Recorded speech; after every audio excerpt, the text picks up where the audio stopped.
ऐसे ही काल चक्र है, भगवान है डांडी जैसे है, उनके सहारा में जो रहता है वो काल चक्र में कभी पीसता नहीं है। ओ पीसता नहीं, पीसेगा नहीं है। लेकिन कुछ दाना, सब नहीं, कुछ दाना। ऐसे ही जो शरणागत भक्त हैं, भगवान कहते हैं कितने भी अपीचित सुदुराचार भजत माम अनन्य वाक साधु संबंतव्य, उसको साधु समझना। अति दुराचारी, सुदुराचारी अगर मेरी शरण में आता है तुम उसको दुराचारी नहीं समझना, क्योंकि मेरी शरण में आया है ना।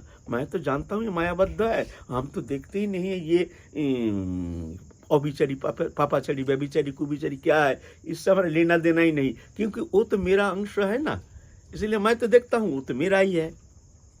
मामा ही अंश जीवलोक जीव तो सनातन, माम एव अंश, मेरा ही अंश है जीव।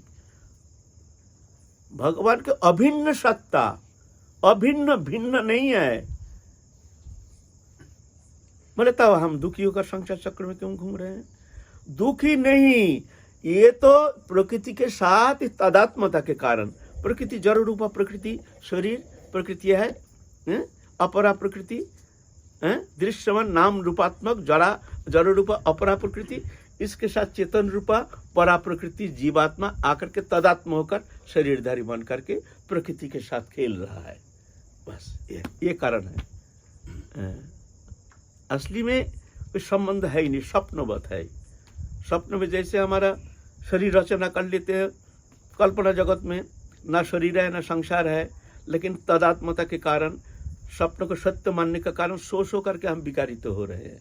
हम तो सोए हैं लेकिन विकारित हो रहे, विकार प्राप्त हो रहे। वो स्वप्न अवस्था के जो शरीर द्वारा उस स्वप्न अवस्था के संसार को भोगते हैं, उसका विकार शरीर में आता है। क्यों आता है? तदात्मता। वो मान लेता है जो स्वप्न का शरीर ये मैं हूँ, वहाँ ना शरीर है ना संसार है। ऐसे ही दृश्यमान जागतिक जो संसार है ये ऐसे ही स्वप्नवत, माने मिथ्या नहीं है, लेकिन इसको हमने सत्य मान लिया, यह है मिथ्या, यह है स्वप्न।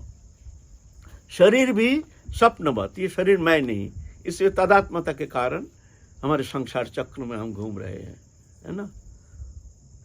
तो कहते हैं मरते समय जैसे चिंतन करते करते शरीर छोड़ता है, उस चिंतन में तल्लीनता के कारण ऐसे ही उसको जन्म होता है। तो कहते हैं जो अंतिम समय जो मेरी चिंतन करते करते शरीर त्यागता है वो मेरे को प्राप्ति करता है।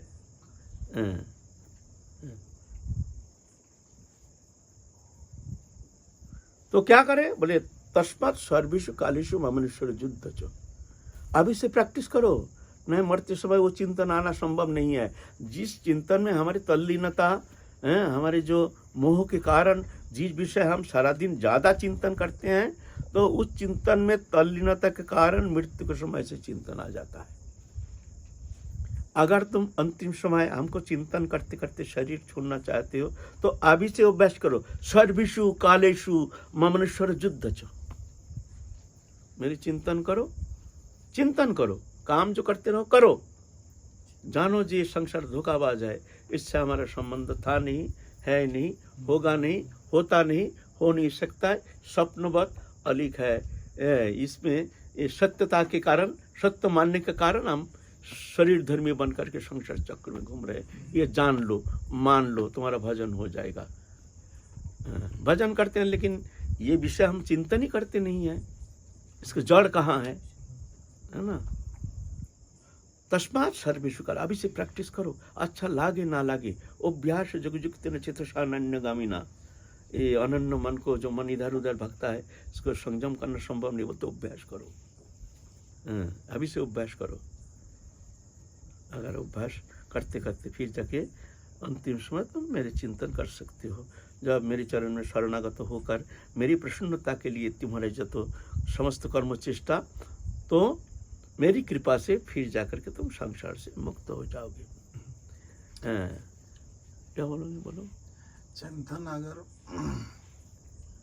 गुरु जी के चरणों में रहे, गुरु का ही चिंतन रहे, ठीक है। गुरु तो भगवत स्वरूप, ये पंचभौतिक शरीर तो गुरु नहीं है, गुरु है यहाँ भगवत सत्ता जो है। गुरु के माध्यम से भगवान कृपा करते हैं। जैसे चंद्रमा है जड़, सूर्य से अलग, जो चंद्र किरण है वो चंद्रमा का किरण नहीं, वो सूर्य का किरण है, उसका रिफ्लेक्शन होता है। किंतु हम क्या देखते हैं, चंद्रमा का किरण है। चंद्रमा कहाँ से देते हैं, इससे हमारा कोई लेना देना नहीं, चंद्रमा की हमको दे रहे हैं, है ना, लेकिन वो चंद्रमा का किरण नहीं है, वो सूर्य का किरण। ऐसे ही गुरु जो हैं जब शिष्य को कृपा करते हैं तो भगवत शक्ति, भगवत कृपा गुरु के माध्यम से जा करके शिष्य को कृतार्थ करते हैं। गुरु प्रसन्न हो जाते हैं तो भगवान भी प्रसन्न हो जाते हैं। गुरु अप्रसन्न, भगवान अप्रसन्न। माध्यम तुमको डायरेक्ट भगवान कृपा नहीं करेंगे, गुरु के माध्यम से। जैसे सूर्य चंद्रमा को किरण देते हैं, उसमें चंद्रमा आलोकित होकर के धरित्री को किरण देते हैं। वो चंद्र किरण नहीं है, लेकिन है वो चंद्र किरण। आप ये नहीं कह सकते हैं जो वो सूर्य किरण। अगर पूर्णिमा रात्रि में आप कहेंगे देखो ये तो सूर्य किरण दे रहे हैं, तो आपको पागल कह देंगे सब, हैं? अरे वो चंद्र किरण है। तो ऐसे ही गुरु भगवान है, गुरु के माध्यम से ही भगवत कृपा शक्ति साधक के भीतर संचारित होता है। ये प्रक्रिया सनातन प्रक्रिया, हमारे सनातन धर्म ऐसी प्रक्रिया चल रही है। गुरु में मनुष्य बुद्धि करने से भजन में आगे बढ़ना मुश्किल हो जाता है ना। तो क्या कह रहे थे, और कुछ बोलोगे? गुरु, व्यष्टि गुरु तो उस शरीर तो देखने में तो प्राकृत जैसे लगता है, उसमें अप्राकृत बुद्धि का जो बोध है वो क्या भगवत कृपा से संभव है या?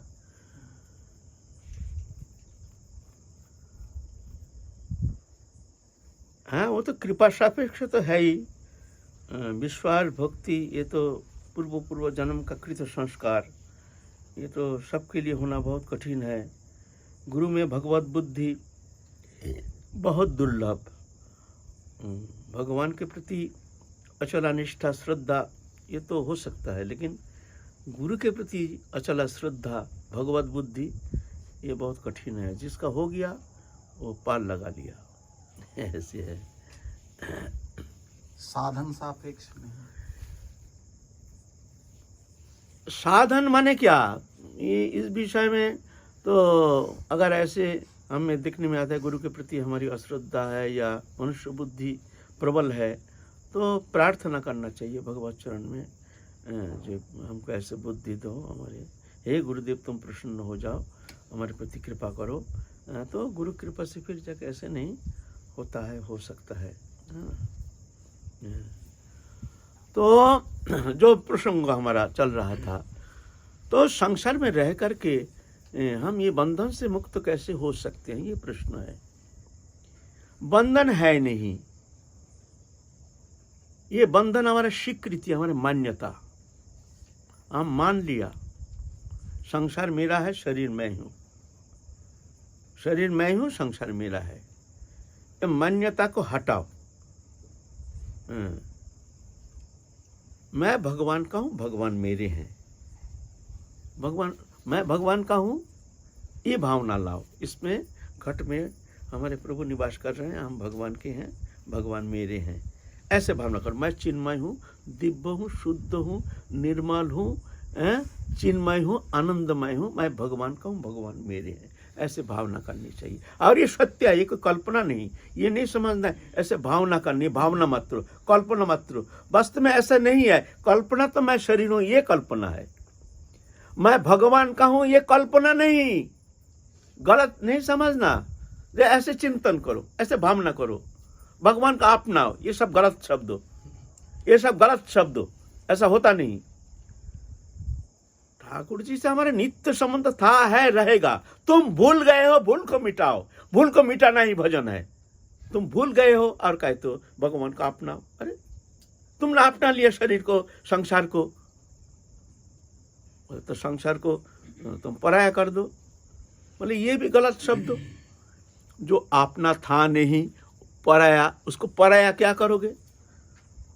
तुम भ्रमित होकर इसको सत्य मान करके अपना मान लिया, बस ये भूल को मिटाओ, तुम्हारा भजन हो जाएगा। ये मानसिक, एक मेंटल प्रिपरेशन, नॉट एक शारीरिक कोई परिवर्तन नहीं। दाढ़ी बढ़ाओ, जटा बढ़ाओ, जैसे हम लोग जैसे ढोंग ढांग करते हैं इसका काम नहीं है। ये अंतर जगत की विषय है, ये सबका अधिकार है। भगवान के पास ये फिजिकल प्रिपरेशन का कोई कीमत नहीं है। अंतर जगत के मामला है। ये परिवर्तन तुम्हारे अंदर आ गया तो तुम्हारा काम बन गया, तुम्हारा काम बन गया। दूर नहीं है, सबसे निकटतम, सबसे प्रियतम। ये सत्य है, सत्य है, सत्य है। ये कोई भाववाद नहीं, ये कोई कल्पना नहीं। हमारे सनातन धर्म ये सत्य है, सत्य है, सत्य है। भूल गए हो, भूल को मिटाओ। बोले कैसे मिटे? बोले जैसे मिट जाए वही प्रक्रिया सबसे उत्तम प्रक्रिया, भूल को मिटाओ। इसलिए हम जड़ में पहले जड़ के विषय आलोचना करते हैं।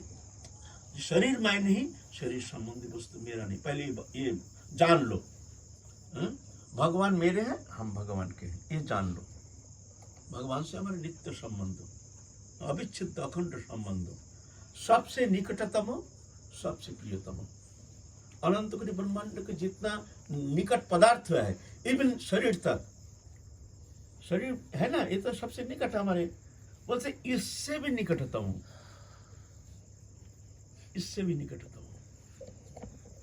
और अनंत कोटि ब्रह्मांड के जितना सुख समृद्धि है, सब अगर एकीभूत करके किसी को प्रेजेंट किया जाए, जो ये देखो ये सुख तुम लो, और भगवान एक तरफ। बोलते भगवान के साथ हमारे जो प्रियता का संबंध, उसका कोई कंपेयर हो नहीं सकता है। ये सत्य है, मानो ना मानो तुम्हारा मामला है। ये हाथ जोड़ने का मामला नहीं है, तुम्हारा मामला है। तुम्हारा अच्छा नहीं लगता है, जाओ घूमो संसार चक्र में। महाकाल स्थिर है, खूब अनंत काल घूमे हो, घूम के आए हो, मानव तो मिल गया है, फिर घूमो, जाओ।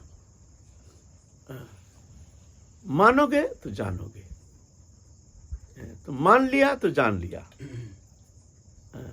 मान्यता पहले मान लो, सत्य को मान लो। भजन पीछे करना, हम लोग भजन करते हैं, मान्यता नहीं। शरीर संबंधी वस्तु पदार्थ में आसक्त हो, ठीक है, उनको सुख सुविधा, उनको तो हमको पालन पोषण, ये तो हमको करना ही पड़ेगा। संसार है, संसार कर्म है, शरीर है, शरीर निर्वाह के लिए हमको कर्म करना पड़ेगा। संसार है, संसार कर्म करना पड़ेगा। समाज जीवन में रहते हैं, सामाजिक कर्म करना पड़ता है, ये तो करना पड़ेगा। लेकिन ये शरीर से संबंधित है, हमारे आत्मा से संबंधित नहीं है। आत्मा से हम अलग है, इससे हमारा संबंध है नहीं। बस ये हमारा ड्यूटी मात्र, नौकरी मात्र, नौकरी कर रहे हैं। शरीर के द्वारा जो भी कर्म है, ये हमारी नौकरी है। हमारे आत्मा जो आत्मिक संबंध जो भगवान से है, बस वो संबंध देखना है, जाना है।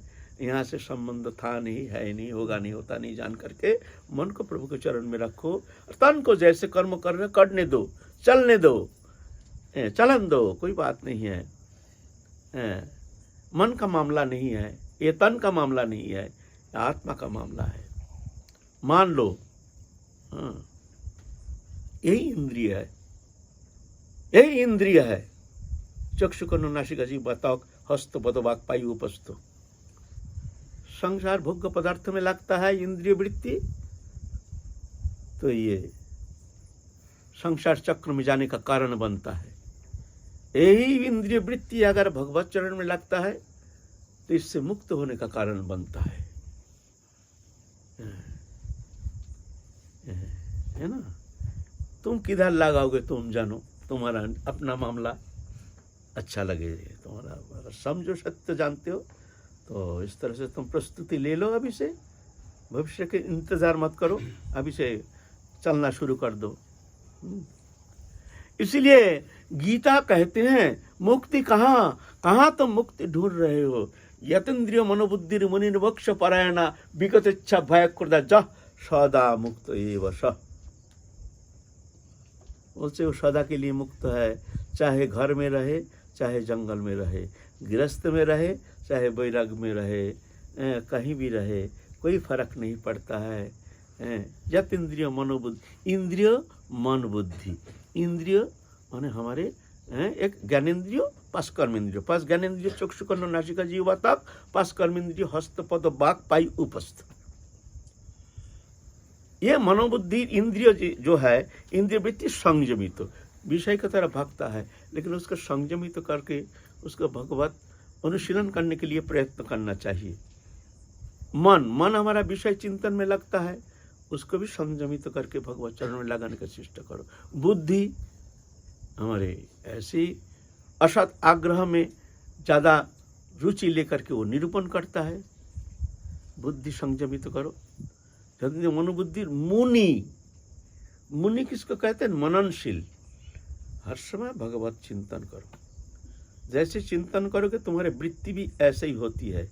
देखना एक साइकोलॉजी देखना, तुम चिंतन करो मैं नींबू खा रहा हूँ, खट्टा नींबू, बहुत खट्टा, देखना पानी आ जाएगा।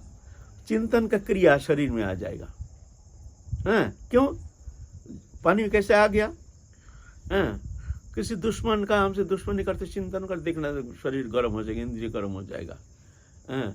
कोई भोग्य पदार्थ विषय ज़्यादा अभिनिवेश, तो देखना इंद्रिय विकृति आ जाएगी।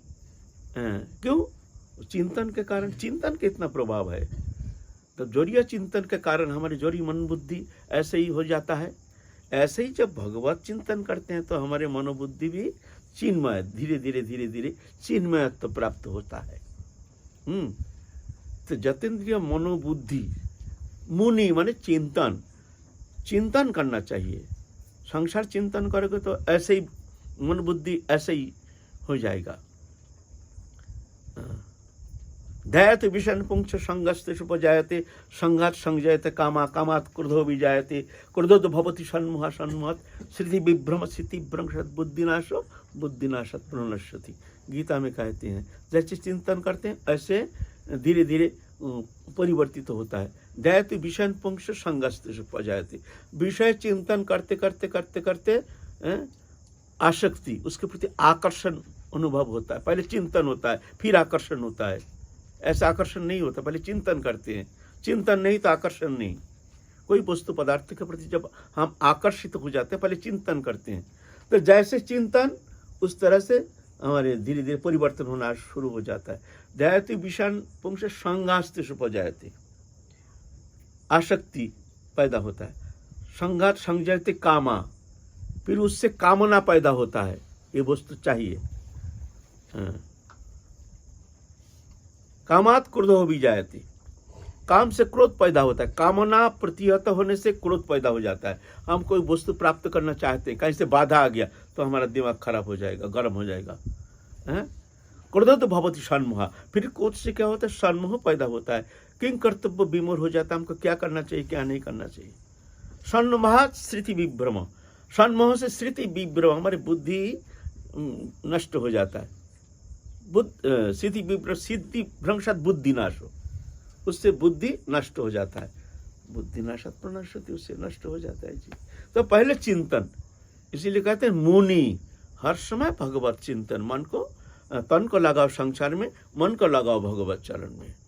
मन के द्वारा भगवत चिंतन करो और मुख में भगवत नाम करो, और जो कर्म कर रहे हो करते रहो। कर से कर्म कर विधि नाना, चित्त रखो जहाँ कृपा निधाना। बस ये प्रक्रिया अपनाओ तो तुम्हारा साधन सरल हो जाएगा। और नहीं तो कब तुमको समय मिलेगा वृद्धावस्था में, तुम रिटायरमेंट के बाद तुम एकांत में जाकर ऐसे स्वप्न मत देखो। ऐसा होता नहीं, ऐसा होता नहीं है ना।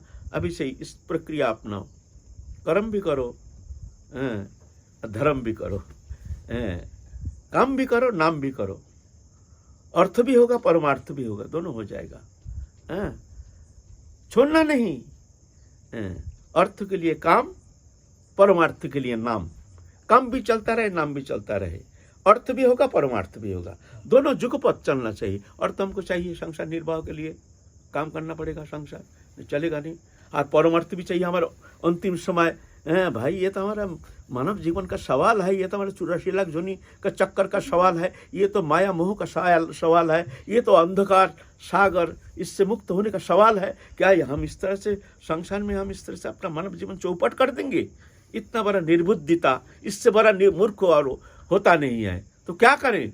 दोनों ही चाहिए। बोलो, अर्थ के लिए काम, परमार्थ के लिए नाम। अच्छा लागे ना लगे, मुख में नाम रटते रहो, काम करते रहो, ये प्रक्रिया है ना। तो जतेंद्रिय मनोबुद्धि मुनि चिंतनशील, हर समय चिंतन करो। मोक्षोपरायण, मोक्ष परायण माने हमको भगवत चरण में प्रेम चाहिए, प्रेम सान्निध्य चाहिए। ऐसे भावना लेकर हमारे टारगेट जो है ये मोक्ष है। मोक्ष माने ये नहीं, मुक्ति नहीं, मुक्ति माने भगवत प्रेम सान्निध्य।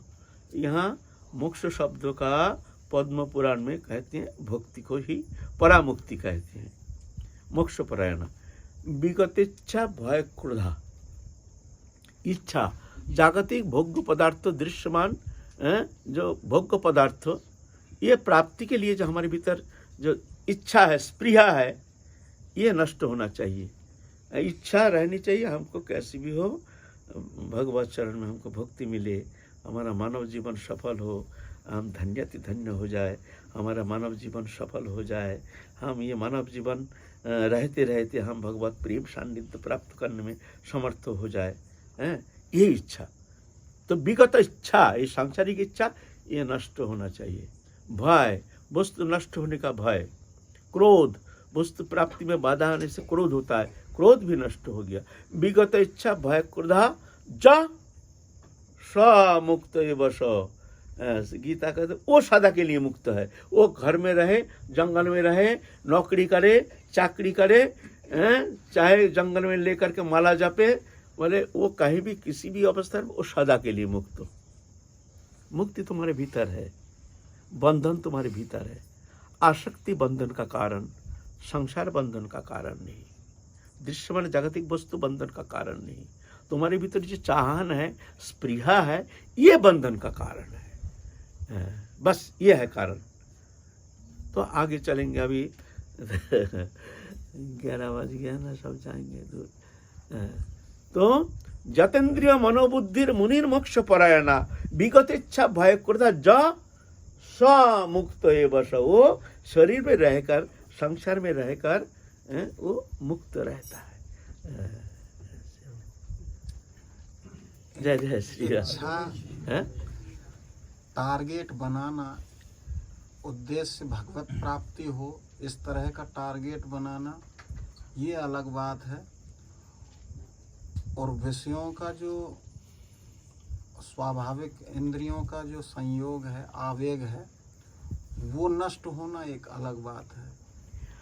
पहले टारगेट ठीक होना चाहिए। टारगेट अगर ठीक है तो ये धीरे धीरे धीरे धीरे ये सब धीरे धीरे ये है ना, धीरे धीरे चला जाएगा। ये एक बार थोड़ी जाता है।